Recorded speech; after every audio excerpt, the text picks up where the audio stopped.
So when I was a youth pastor here at Black Rock Church, I would see all these college students walk away from their faith, and it wrecked me. It destroyed kind of what I was doing and how I was trying to make disciples, and I said there had to be something different. So one year I took students through a curriculum that taught them how to think through college and that experience, and really looked at just the first 72 hours. And so I had 13 students one year that went through this one-day kind of video course, and it literally changed how they viewed college in their first 72 hours.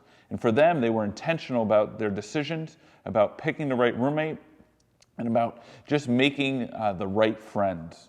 So what was amazing was these 13 students all stuck with their faith their freshman year, and by senior year, they were leading their college campuses in some amazing things, because their first 72 hours were intentionally focused on them making the right decisions so that they could flourish in their faith in college. I believe most students going to college aren't prepared for almost every aspect, but especially the spiritual aspect.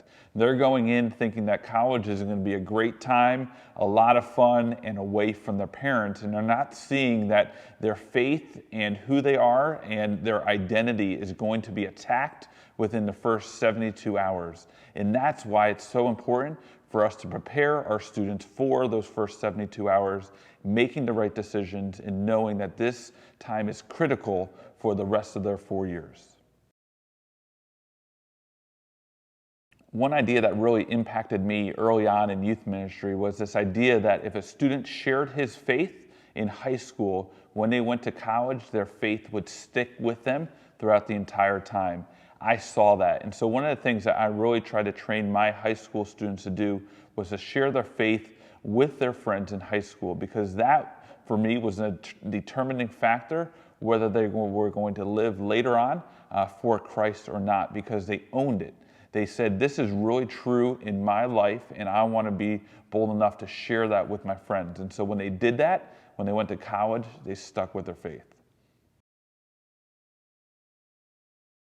One of my favorite parts of youth ministry was having college students actually come back and share their experience. And so what we would set up would be when students would come back for December and January, that they would come to youth group and then share one night their experiences, what they learned, and really challenge, especially our seniors, as they were getting ready to think about college, picking their college, to make some intentional decisions about their college life and about what was ahead. And so I really would encourage you to think about how can you bring back your current college students and have them share and help your juniors and seniors think through picking a college, and then thinking through, how do I make my first 72 hours the best 72 hours that will define the rest of my college experience?